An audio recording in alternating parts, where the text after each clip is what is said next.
Selamat pagi Opa Oma, apa kabar pagi hari ini? Salam. Yang bersuka cita katakan haleluya. Wow, kita akan segera mulai ibadah yang luar biasa. Mari kita berdoa. Bapa di dalam surga, hati kami melimpah dengan sukacita karena kami tahu hari ini ada sesuatu yang baru, ada sesuatu yang besar, ada hal-hal yang indah yang Tuhan mau kerjakan dalam kehidupan kami melalui ibadah ini. Kami percaya Tuhan sangat mengasihi kami, hamba-hamba-Mu, dan Engkau mau melawat dan memulihkan kami, sehingga setiap orang yang datang dengan kelemahan tubuh hari ini dipulihkan, yang sakit disembuhkan. Kami percaya kami dipenuhi dengan sukacita yang dari Tuhan. Kami berdoa menyerahkan ibadah ini, Tuhan yang mengurapi semua mereka yang akan melayani, pengurapan-Mu Allah turun atas hidup mereka. Dan biarlah Roh Kudus terus bekerja. Bagimu segala pujian, kemuliaan, dan syukur. Kami sambut Engkau Tuhan yang akan beracara di tengah-tengah kami di dalam nama Tuhan Yesus. Biar kita yang siap diberkati, mari kita sama-sama katakan amin. Dengan tepuk tangan yang paling meriah, haleluya. Shalom, selamat pagi Pak Oma. Ada sukacita hari ini. Amin. Pagi hari ini izinkan saya untuk membacakan satu ayat yang diambil dari Yesaya 41 ayat 10. Janganlah takut, sebab aku menyertai engkau. Janganlah bimbang, sebab aku ini Allahmu. Aku akan meneguhkan, bahkan akan menolong engkau. Aku akan memegang engkau dengan tangan kananku yang membawa kemenangan. Kalau Tuhan izinkan kita untuk mengalami proses cobaan berat dalam hidup, kita semua percaya pasti itu semua akan mendatangkan kebaikan buat kita. Yang namanya proses itu pasti nggak enak, banyak nggak enaknya. Tapi kalau kita berjalan dengan Tuhan, kita pasti akan beroleh kemenangan.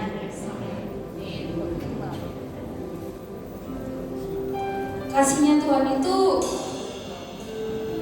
indah seperti pelangi sehabis hujan.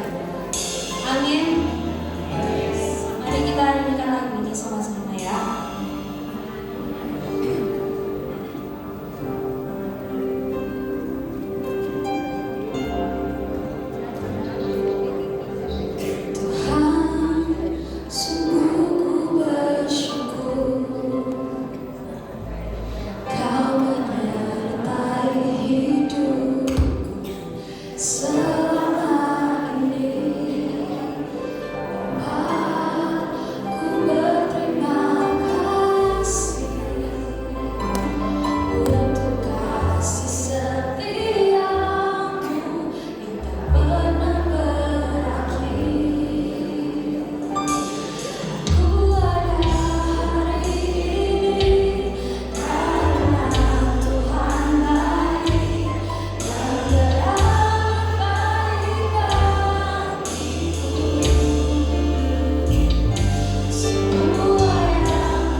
Yesus. Di dalam nama Yesus kami berdoa. Amin. Amin. Bapak, Ibu, Oma bersuka cita pada pagi hari ini. Amin. Amin. Amin. Kita sama-sama mau bergoyang, kita sama-sama mau menari buat Tuhan. Amin. Amin. Yuk kita sama-sama bangkit berdiri ya. Opa-opa mungkin bisa ikuti gerakan kami yang sederhana aja, kita goyang ke kiri, kita goyang ke kanan. Amin. Amin. Ayo mulai ya. Shalala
pasti kedepannya seperti apa, tapi Tuhan itu tidak pernah gagal dalam rencananya. Amin.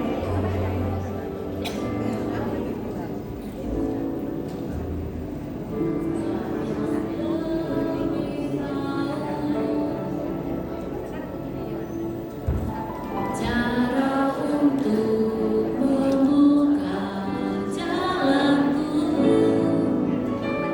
Engkau yang lebih mengerti.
darah-Mu itu yang membenarkan hidup kami, yang menjadikan hidup kami jauh lebih baik.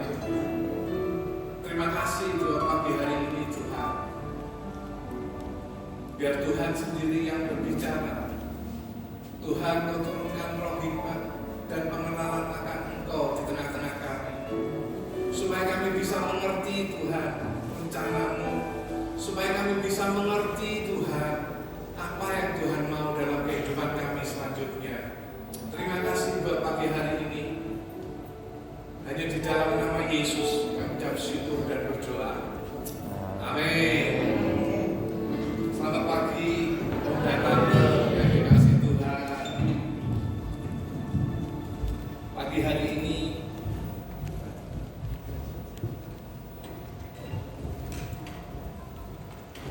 kita akan tetap berbicara tentang menjadi mempelai Kristus. Ya, karena saya ingin reminder kita semua, saya ingin mengingatkan bahwa kalau Om dan Tante ibadah di tempat ini bukan sekedar Om dan Tante ikut ibadah aja, tapi Om dan Tante diarahkan kehidupan untuk menjadi mempelai Kristus. Amin. Kehidupan Om dan Tante dipersiapkan suatu saat kalau menghadap Tuhan. Kehidupan Om dan Tante itu bisa cemerlang. Menjadi mempelai Kristus itu artinya siap untuk ketemu dengan Tuhan. Ya, jadi kalau Om dan Tante ikutin ibadah kami terus, kehidupan Om dan Tante akan diubahkan. Ya, melalui firman-firman yang dibagikan di tempat ini itu akan mengubah hidup Om dan Tante. Ada hal-hal yang harus dicapai begitu. Dan pagi hari ini kita akan bicara tentang yang Tuhan suka, kesukaan Tuhan. Gitu. Ya, coba kita lihat ayatnya di dalam Galatia pasal yang pertama ayat yang ke-10. Di belakang sudah ada ayatnya, kita baca ya. Galatia pasal yang pertama ayat yang ke-10 dikatakan demikian. Jadi bagaimana sekarang? Adakah ku cari kesukaan manusia atau kesukaan Allah? Adakah ku coba berkenan kepada manusia? Sekiranya aku mencoba berkenan kepada manusia, maka aku bukanlah hamba Kristus.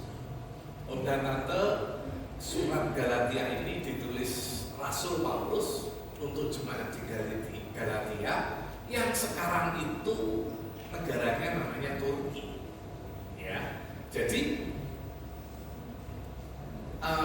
latar belakangnya karena pada waktu itu ada pengajaran-pengajaran yang tidak sesuai, makanya Rasul Paulus bilang, adakah ku cari kesukaan manusia atau kesukaan Allah? Om dan Tante, ada sebuah pertanyaan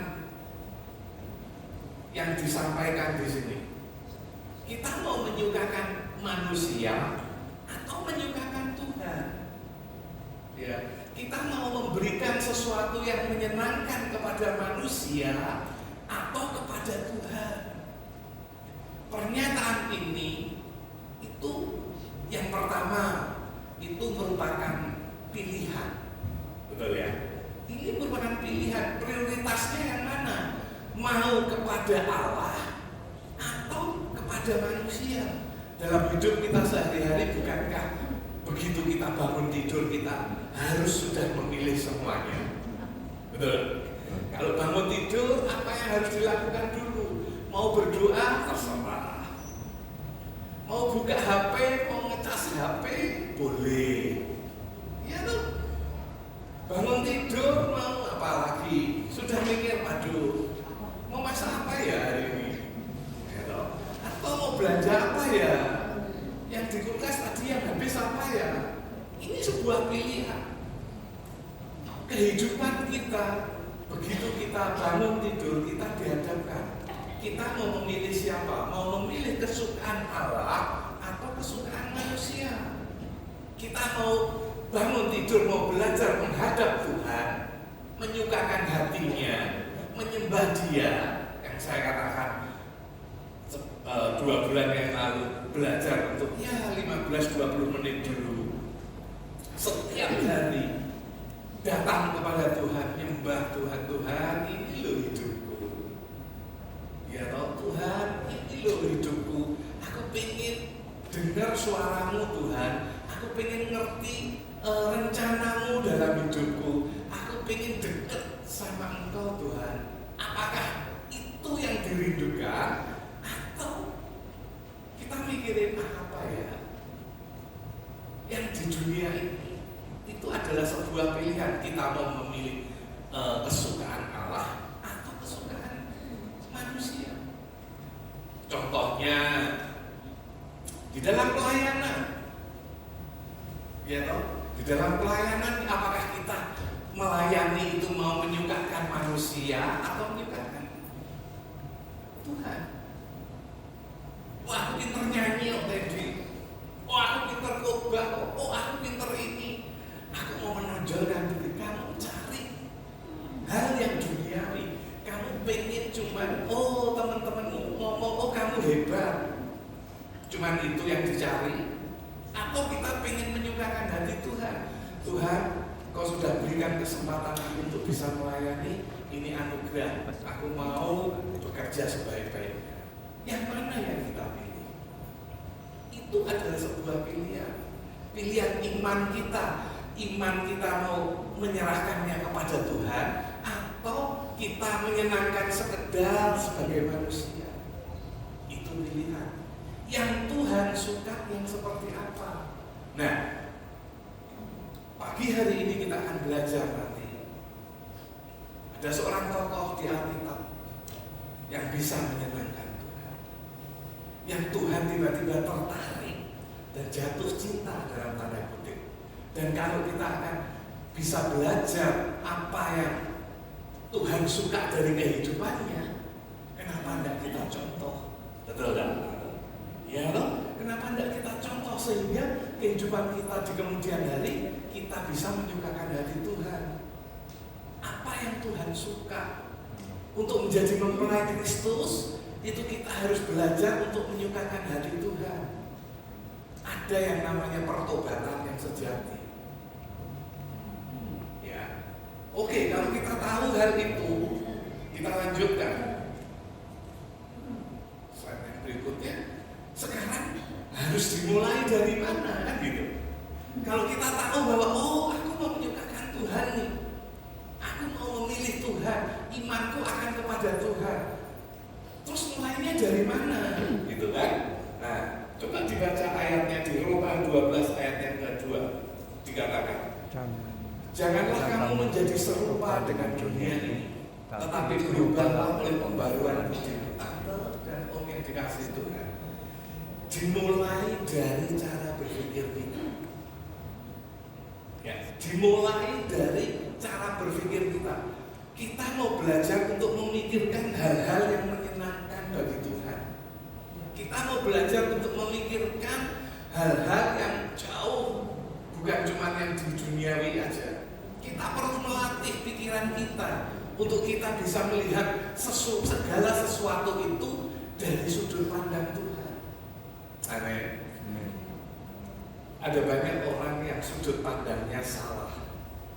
Atau dalam menghadapi segala sesuatu, kalau Tuhan bilang sudut pandangnya Tuhan misal harus mengampuni, sudut pandang manusia belum tentu. Duh, aku tidak salah kok. Kok enak aku harus minta maaf. Sudut pandang Tuhan untuk menyenangkan hati Tuhan, Tuhan nggak pernah tanya siapa yang benar, siapa yang salah, tapi Tuhan selalu mengampuni. Amin. Ya, amin. Amin. Belajar untuk bisa berpikir apakah yang aku katakan, yang aku lakukan ini bisa menyenangkan Tuhan atau enggak? Ataukah cuma sekedar untuk menyenangkan hati seseorang, menyenangkan hati, misalkan di tempat sini, menyenangkan hati Pak Sony, misal. Ya toh? Bagaimana? Itu pilihan, dimulai dari cara berpikir kita. Nah, kita lanjutkan. Sekarang kita melihat yang ini. Kita akan belajar tentang Sakius. Ya. Kita tahu bahwa latar belakangnya Sakius yang saya tulis ini adalah latar belakangnya. Dikatakan Sakius itu kepala pemungut cukai. Namanya kepala itu berarti dia punya otoritas di wilayah tertentu, dan ia memiliki kekuasaan dan kemungkinan besar dia kaya. Kepala pemungut cukai, bayangkan kalau pemungut cukai aja itu sudah kaya, ini kepalanya. Dan kehidupan yang namanya orang yang namanya Sakius itu, yang pertama dia itu orang yang dibenci. Kenapa sih kok dia dibenci? Dikatakan dia itu dalam konotasinya orang-orang Yahudi, seorang kepala pemungut cukai itu bekerja untuk penjajah, ya, untuk penjajah Romawi, sehingga karena dia bekerja untuk bangsa Romawi, makanya dia dibenci. Orang kalau dibenci bagaimana? Mesti disingkirkan. Orang nggak mau bicara dengan dia, diasingkan. Ya. Bukan cuma dibenci, dia juga dianggap tidak jujur. Kenapa? Karena pemungut cukai seringkali itu memungut lebih dari yang biasanya, yang seharusnya, sehingga terjadilah yang dianggap pemerasan dan ketidakadilan. Sudah dia dibenci karena dia bekerja untuk penjajah, tapi dia juga melakukan praktek menindas rakyat. Makanya selanjutnya digolongkan dan dikucilkan secara sosial dan agama. Dia disamakan sebagai orang-orang yang berdosa dan sebagai seorang yang pelacur. Bayangkan, seorang kepala pemungut cukai. Yang namanya kepala pemungut cukai, dia pasti, karena dia kepalanya, dia pasti punya pengalaman, betul kan? Dia tidak mungkin dia berjalan seorang diri, karena dia takut pasti. Ya toh, karena dia sudah berbuat jahat, kemana-mana pasti dia punya pengawal. Dia takut kalau dia patahkan. Inilah latar belakang seorang yang namanya Sakius. Orang yang punya latar belakang yang dalam tanda kutip, dalam pandangan manusia dia orang yang kurang baik. Tapi tiba-tiba ada sesuatu hal yang Tuhan suka dalam hidupnya. Nah, apa itu? Coba kita baca ini, Bapak Ibu. Cerita tentang Sakius. Selanjutnya kita lihat di Lukas. Ini menarik, Bapak Ibu. Lukas pasal yang ke-19 ayat pertama sampai dengan ayat yang ke-6. Ayat yang pertama dikatakan demikian. Yesus masuk ke kota Yeriko dan berjalan terus melintasi kota itu. Bapak Ibu, sebentar. Dikatakan Yesus masuk ke kota Yeriko. Ngapain dia harus masuk ke kota Yeriko? Kenapa kok dia harus lewat Yeriko? Ya, Yesus ini tujuannya adalah ke Yerusalem. Dia di daerah Galilea, sehingga dia harus melewati yang namanya kota Yeriko. Tapi ada kejadian yang menarik. Sebelum pasal yang ke-19 ini, pasal yang ke-18 diceritakan. Di bagian yang terakhir dikatakan, di pinggiran kota Yeriko ada orang buta, dan orang buta itu disembuhkan oleh Tuhan. Akibatnya apa? Pada waktu Tuhan menyembuhkan orang buta ini, sebelum masuk kota Yeriko atau di pinggiran kota Yeriko, rakyatnya semua gempar karena ada orang buta yang bisa melihat. Nah, karena rakyatnya sudah cerita kemana-mana, oh di sana ada yang namanya Yesus loh. Kamu tahu enggak? Misalnya si A, tahu kan si A itu buta sejak lahir loh. Dia tidak bisa ngapa-ngapain. Dia cuma duduk di pinggir jalan, cuma minta-minta. Tapi begitu ketemu yang namanya Yesus, tiba-tiba dia sembuh dan bisa melihat. Dan dikatakan, maka orang ini memuliakan Tuhan dan memuji di seluruh kota itu. Makanya kota Yeriko gempar. Wah, Yesus mau lewat nih. Nah, di sini ceritanya dimulai di kota Yeriko. Jadi Sakeus pun sudah mendengar, oh ada yang namanya Yesus yang sudah menyembuhkan orang. Di pinggiran kota Yeriko, orang buta bisa sembuh.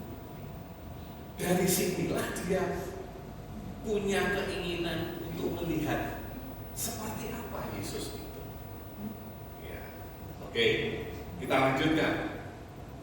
Di situ ada seorang yang namanya Sakeus, kepala pemungut cukai, dan ia seorang yang kaya. Ya kan, kita tahu tadi dijelaskan. Ayat yang ketiga, ini bagus.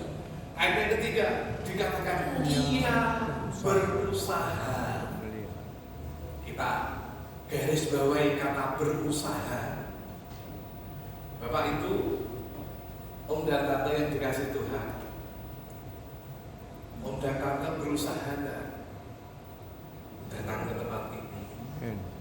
Misal suatu saat ada hujan badai, datang apa enggak? Sakeus ini berusaha. Kalimat berusaha inilah yang harus kita masukkan ke dalam hati kita. Kalau Sakeus berusaha, kenapa enggak kita juga sama? Apapun, nanti kita lanjutkan ya. Ia berusaha untuk melihat orang apakah Yesus itu. Tetapi ia tidak berhasil. Dia sudah berusaha tapi tidak berhasil. Kenapa? Ada dua hal. Karena orang banyak dan badannya pendek. Dan Tante, jangan jadi seperti orang banyak ya.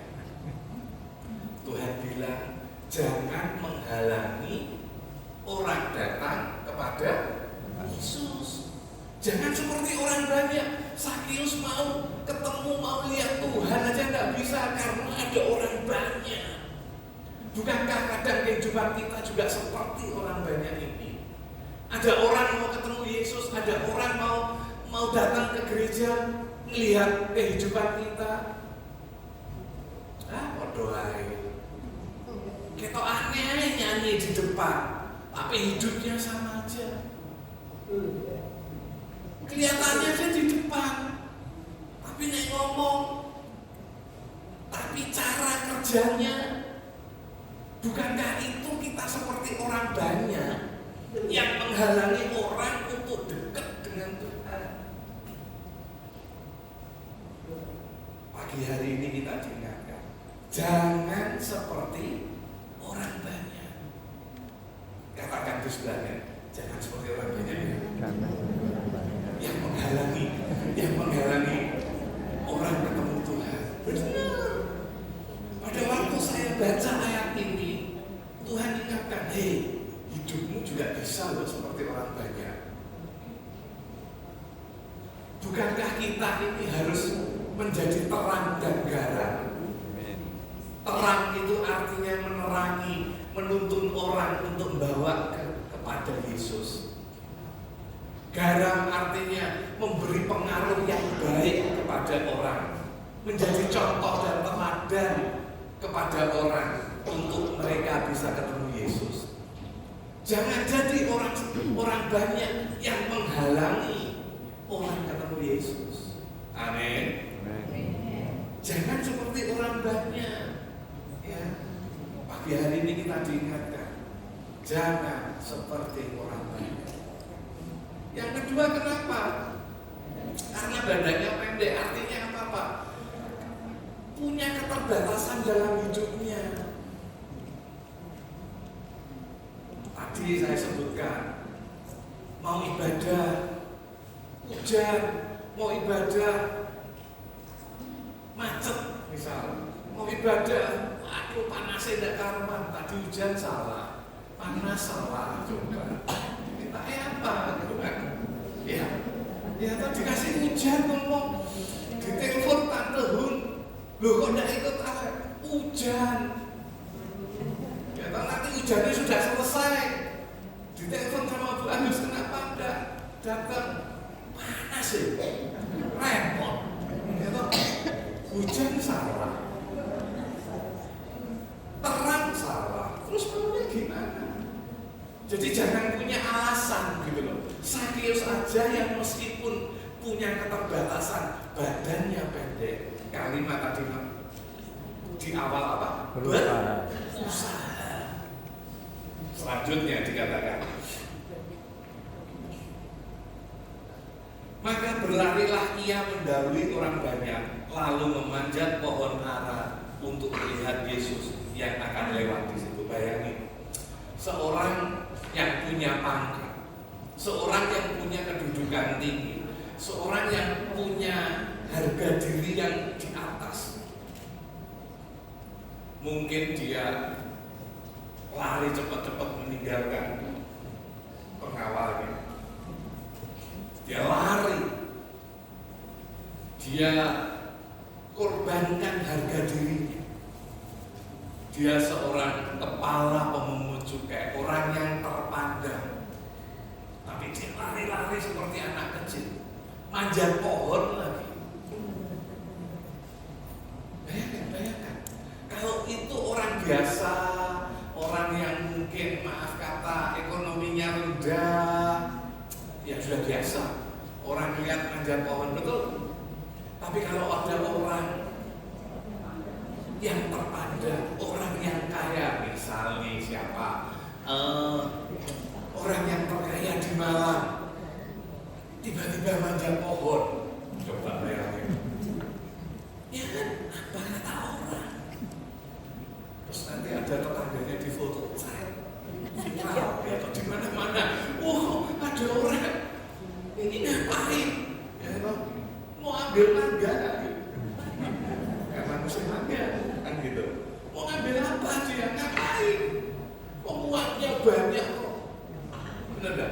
Dia korbankan itu semua harga dirinya hanya untuk ketemu Yesus. Om dan tante yang dikasih Tuhan, kita juga harus sama. Kalau mau ketemu Yesus itu harus bisa belajar merendahkan diri. Amin. Buang itu statusmu, singkirkan dulu itu statusmu, tinggal di rumah sana. Kita ketemu Tuhan, kita ngomong Tuhan, ini aku Tuhan, aku hamba-Mu Tuhan, yang mau dengar apa yang Engkau perintahkan. Amin. Coba kita lanjutkan lagi. Ayat yang ke-5, 19 pasal yang ke-5. Ketika Yesus sampai di tempat itu, Ia melihat ke atas dan berkata, Sakius, segeralah turun, sebab hari ini aku harus menumpang di rumahmu. Lalu Sakius segera turun dan menerima Yesus dengan sukacita. Lihat, udah tante, pertanyaannya, dari mana Yesus tahu itu namanya Sakius? Itu enggak? Tidak kenal loh Tuhan itu sama yang namanya Sakius. Tapi begitu lihat, dia bisa tahu, oh Sakius, apa artinya? Om dan tante, Tuhan itu sudah tahu semua apa yang terjadi dalam hidupmu. Amin. Dan perlu om dan tante cerita di sosial media, wah dikit-dikit foto, ya makan foto, semua. Tuhan tahu, tidak perlu yang begitu kan. dia tahu semua kelemahan dan kekuatan dalam hidupnya. Ya kan? Dia tahu, oh Sakeus langsung dia tembak, Sakeus kok turun. Artinya dia ngerti semuanya dalam kehidupan kita. Om dan tante tidak perlu ragu. Kalau orang yang seperti Sakeus saja, Tuhan bisa tahu semuanya. Apalagi hidup kita yang kita sudah terima Yesus. Amin. Apapun yang Om rindukan, tante rindukan, apapun mungkin tentang kesehatan, tentang apapun juga, pagi hari ini Tuhan tahu kehidupan kamu. Tuhan mengerti kehidupan Om dan tante. Dan Tuhan juga peduli dengan kehidupan Om dan tante. Amin. Dia peduli, dia ngerti semuanya. Makanya begitu dia lihat Sakeus turun, aku mau numpang di rumah. Bagaimana sukacitanya Sakeus? Coba kalau hari itu misal nih, ya atau ada siapa? Nggak usah yang tinggi-tinggi, wali kota aja deh. Tiba-tiba ngetok di rumah kita. Permisi, selamat pagi. Boleh nggak saya ikut makan? Barang kamu siap, betul. Ya toh, langsung beres-beres. Duduk sebentar ya. Langsung diteleponkan. Apa penjangkrik? Tayangan yang lain. Saya tidak tahu kesukaannya. Ya toh, pesen ayam yang laris paling top. Pesen ikan yang paling enak di kota Malang. Pasti itu kita lakukan. Dan itu juga yang akan dilakukan oleh Sakeus. Nah, cerita ini apa sih? Kita lanjutkan. Apa sih yang Tuhan suka dari kehidupannya Sakeus? Ada dua hal. Yang pertama, sebelum itu, slide-nya sebelum itu. Yang pertama yang Tuhan suka adalah karena Sakeus itu punya rasa ingin, mengingini. Betul. Sakeus itu mengingini, meskipun dia kaya, meskipun dia itu mempunyai harta kekayaan yang banyak, tapi ada kekosongan dalam jiwanya. Slide-nya sesudah ini ya.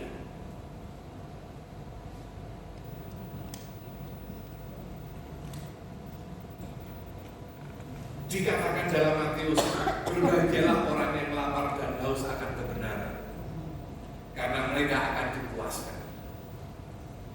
Kalau kita punya rasa ingin cari Tuhan, rasa itu dihargai Tuhan. Sakeus yang punya latar belakang gak baik saja, karena dia berusaha pengen ketemu Yesus, karena dia berusaha dengan sekuat hatinya, dengan merendahkan dirinya, dia mau naik pohon, dia tinggalkan semuanya itu dihargai oleh Tuhan. Poin yang pertama, adakah dalam kehidupan kita rasa itu ada, masih ada, Om dan Tante? Rasa ingin ketemu Yesus, rasa ingin aku mau cari Tuhan, masih adakah rasa itu? Itu pertanyaan yang harus dijawab. Yeremia 29 ayat yang ke-13 dikatakan, apabila kamu mencari aku, kamu akan menemukan aku. Apabila kamu menanyakan aku dengan segenap hati.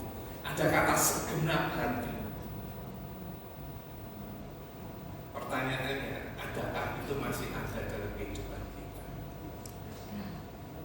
Ya, adakah itu ada di dalam setiap hari kita begitu bangun tidur, Tuhan, aku pengen ketemu Engkau. sambil masak, sambil motongin timun kah, gitu ya.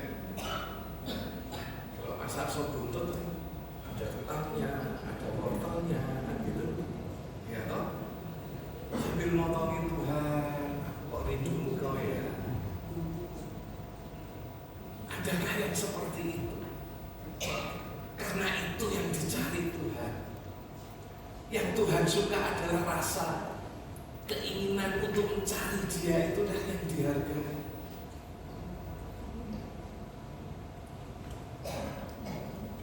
Yang kedua, yang Tuhan suka, pertobatan yang sejati. Pertobatan yang sejati itu bukan hanya sekedar kata-kata, oh aku mau bertobat sungguh-sungguh, enggak, tapi ada buahnya. Buahnya itu kelihatan. Kalau dalam kehidupan Sakius dikatakan apa? Tuhan, pasal yang ke-19 ayat yang ke-8 dikatakan, Tuhan, setengah dari milikku akan kuberikan kepada orang miskin, dan sekiranya ada sesuatu yang kuperas dari seorang, akan kukembalikan 4 kali lipat. Artinya apa? Ada buah dalam kehidupannya yang kelihatan. Pertobatan itu kita tidak cuma ngomong, oh aku sudah bertobat Bapak, aku sudah bertobat. Enggak. Dari hidupnya, dari buahnya, dari cara kerjanya, dari cara dia melihat, dari cara dia berpikir, semua kelihatan. Orang yang kenal Yesus, hidupnya pasti berubah. Kalau ada orang yang ngomong, ketemu aku kemarin dijumpai Yesus, iya puji Tuhan, tapi hidupnya bodoh lain, gak bisa. Kehidupan itu dilihat dari hatinya, dari perubahan hidupnya, bukan dari omongannya. Orang boleh aja ngomong, ya, tapi contohlah Sakius. Begitu dia ketemu Yesus, ada sukacita dalam hidupnya, langsung, tidak usah disuruh cerita ini, Tuhan tidak nyuruh. Tuhan tidak bilang, Sakius, kamu sudah terima keselamatan, kolektornya apa? Tidak kayak gitu.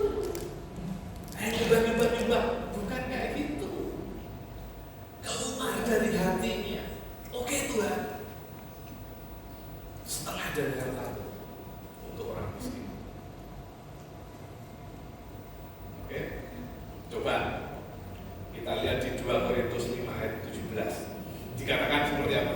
Jadi siapa yang ada di dalam Kristus, ia adalah ciptaan baru. Dikatakan yang lama sudah berlalu, sesungguhnya yang baru sudah datang. Kehidupan yang lama sudah harus tidak ada, sudah harus tidak kelihatan.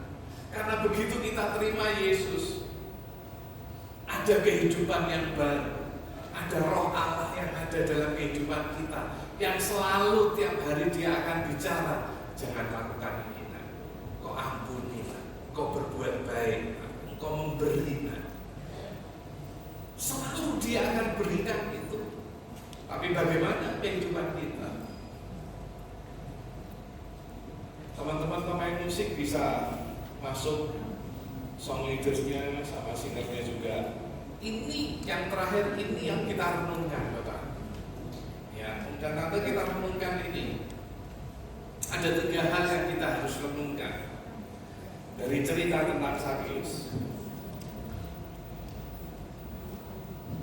Masih adakah kebiasaan lama yang bisa mengganggu hubungan kita dengan Tuhan?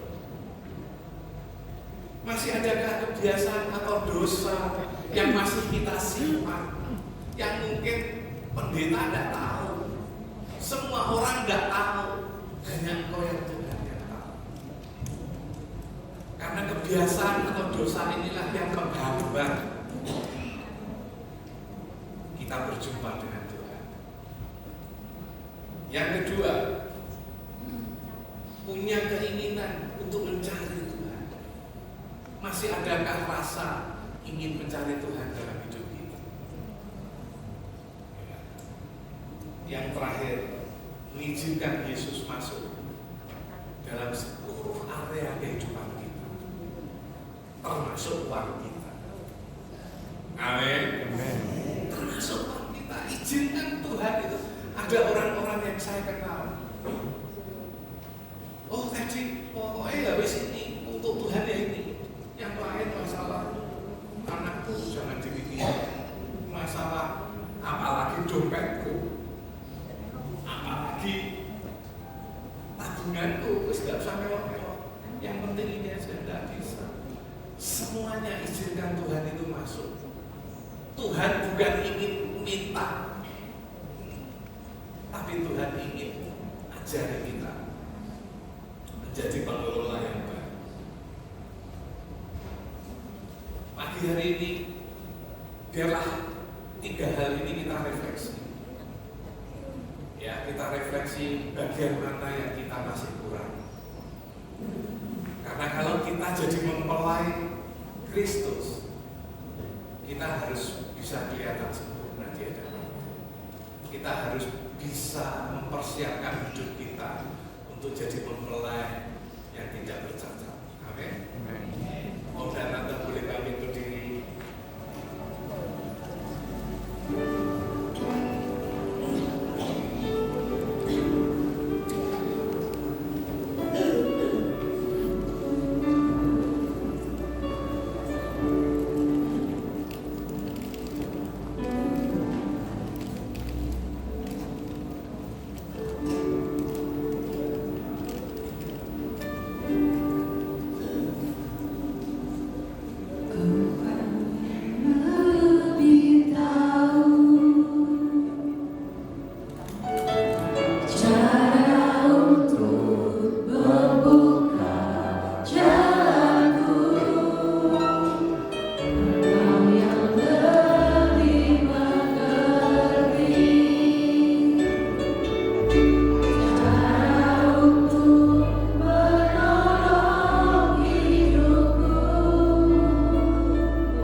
dan Dia siap menolong kita.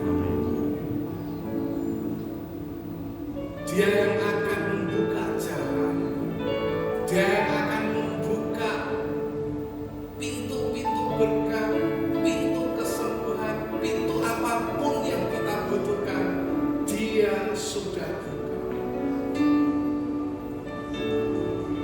Sekarang tinggal kita berjalan menuju pintu itu dengan iman. Katakan, aku sudah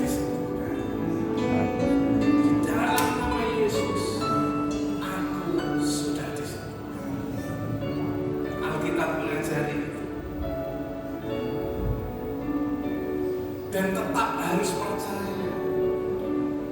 percaya bahwa Tuhan sanggup menolong hidup kita.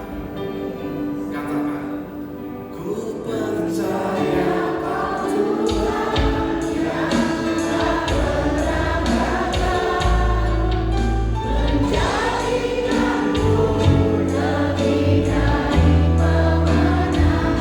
Ku percaya kau Tuhan yang tak pernah lalai, menepapi janji-janji-Mu. Percaya kau Tuhan yang tak pernah gagal, menjadikanku lebih dari pemenang. Ku percaya kau Tuhan yang tak pernah lalai, menepapi janji-janji-Mu. Menepapi janji-janji-Mu. Menepapi janji-janji-Mu. Kami bersyukur karena Tuhan Allah yang begitu setia, yang selalu menepati setiap janji-janjinya Bapa. Terima kasih Tuhan, di dalam nama Yesus kami berdoa. Amin. Silakan duduk kembali, Oma. Opa.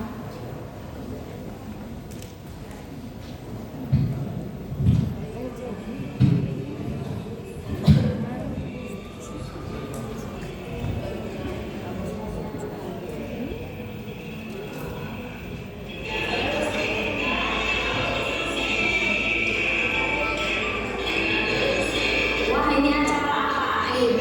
Oh, saya tak lihat ya, apa ya itu ya? Oh iya, ini acaranya ibadah anak loh, Vin. Diadakan setiap bulan nih, minggu ketiga, hari Rabu. Kamu nggak tahu tak ada acara ini?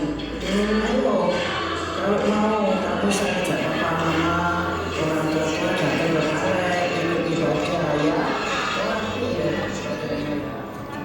Itu yang datang siapa aja? Oh, yang datang itu 60 tahun ke atas, Wi. Iya. Sampai kira-kira 80 kalau masih bisa boleh. Tapi di KTP itu ada kok yang datang sampai umur 80.